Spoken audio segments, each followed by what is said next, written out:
Assalamualaikum warahmatullahi wabarakatuh. Salam sejahtera untuk kita semua.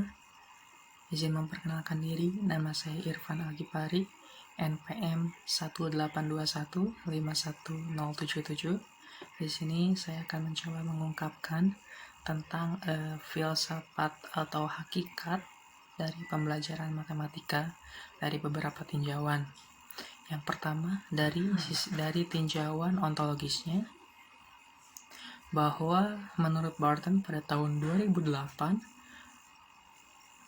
matematika yang dipelajari oleh matematikawan merupakan matematika yang menuntut matematikawan untuk memiliki ide imajinatif, mengajukan pertanyaan, membuat kesalahan, dan menggunakan kesalahannya tersebut untuk belajar hal baru, bekerja secara terorganisasi dan sistematis, mendeskripsikan dan menjelaskan pekerjaan matematika, kemudian mencari pola dan keterhubungan antar polanya seperti apa, serta pantang penyerah meskipun matematikawan tersebut mengalami sebuah kesulitan. Dan lebih lanjutnya, Barton pun mengemukakan bahwa terdapat perbedaan antara matematika sekolah dengan matematika yang dipelajari oleh matematikawan, di mana ia mengemukakan bahwa matematika sekolah adalah apa yang diharapkan untuk dipahami oleh siswa di sekolah dan merupakan bentuk khusus dari matematika tersebut.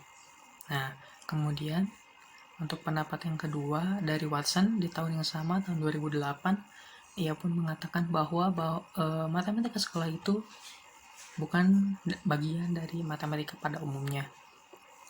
Klaim ini dikemukakan atas dasar bahwa matematika sekolah dan matematika pada umumnya memiliki perbedaan dalam beberapa hal. Di antaranya yaitu dari sisi otoritas, dari bentuk penalaran, kegiatan utama, maupun dari tujuannya.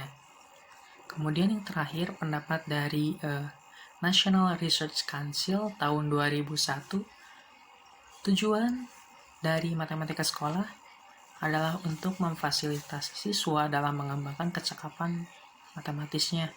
Seperti yang kita tahu, kecakapan matematis yang dimaksud di sini adalah yang pertama pemahaman konseptualnya, yang kedua kelancaran proseduralnya, yang ketiga kompetensi strategis, yang keempat penalaran adaptif dan disposisi produktifnya. Secara umum, kecakapan matematis tersebut saling berhubungan dengan objek langsung dari matematika yang meliputi fakta kesepakatan yang ada di dalam matematika seperti simbol matematika, konsep ide abstrak yang memungkinkan siswa dapat menentukan atau membedakan contoh dan bukan contoh, prinsip hubungan antar konsep, dan keterampilan operasi atau prosedur yang diharapkan dapat dikuasai oleh siswa secara cepat dan tepat. Jadi, secara kesimpulannya, bahwa matematika murni dengan matematika yang ada di sekolah itu sangatlah berbeda, selaras dengan pendapat dari National Research Council tadi, bahwa matematika di sekolah itu bertujuan untuk memfasilitasi siswa untuk mengembangkan kecakapan matematisnya, baik itu dari penalaran, dari pemahaman konseptualnya, maupun disposisi produktif atau kompetensi strategisnya. Jadi seperti itu. Ya, kali ini saya akan mencoba membahas dari tinjauan secara epistemologisnya, bahwa pengetahuan matematika ini tidak dapat disederhanakan lagi dan tidak dapat dijelaskan menggunakan ungkapan lainnya. Nah, oleh karena itu, pendekatan epistemologisnya perlu dikembangkan agar kita dapat mengetahui kedudukan matematika di dalam konteks keilmuan. Salah satu caranya yaitu dengan menggunakan bahasa analog. Dengan pendekatan ini, berarti maka kita akan mempunyai pemikiran bahwa adanya matematika bersifat analog dengan adanya objek-objek lain di dalam sebuah kajian filsafat. Nah, Untuk selanjutnya, dikutip dari pendapat Immanuel Kant, ia menjelaskan bahwa pengetahuan kita pada umumnya dan juga pengetahuan tentang matematika merupakan pertemuan antara pengetahuan yang bersifat superserve dan pengetahuan yang bersifat subserve. Nah, pengetahuan matematika yang bersifat subserve ini berasal dari evidence, sedangkan pengetahuan matematika yang bersifat superserve berasal dari imanensi di dalam pikiran kita.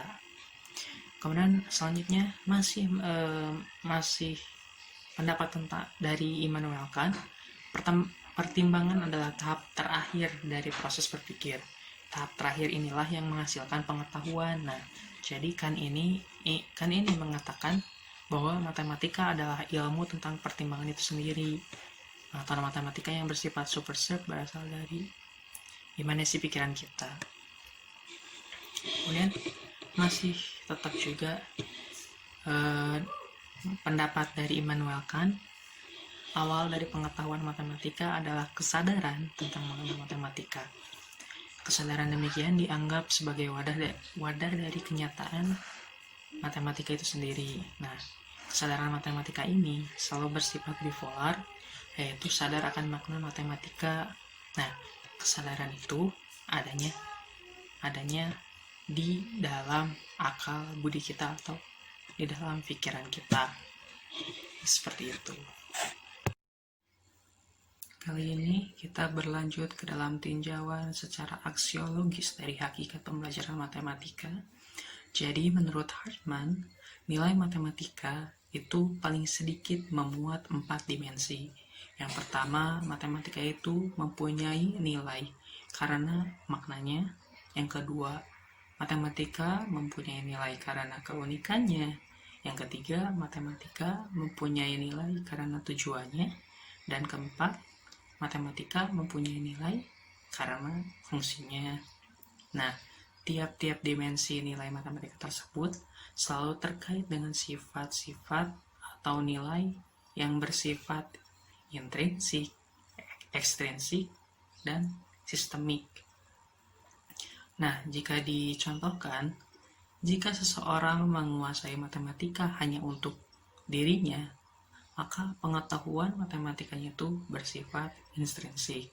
Kemudian, yang kedua, jika seseorang bisa menerapkan matematika dalam kehidupan sehari-harinya, maka pengetahuan matematikanya itu bersifat ekstrinsik.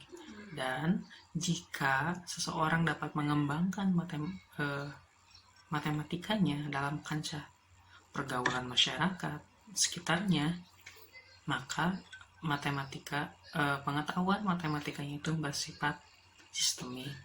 Nah, jadi cukup sekian untuk pembahasan tentang hakikat pembelajaran matematika kali ini. Terima kasih dan sampai jumpa.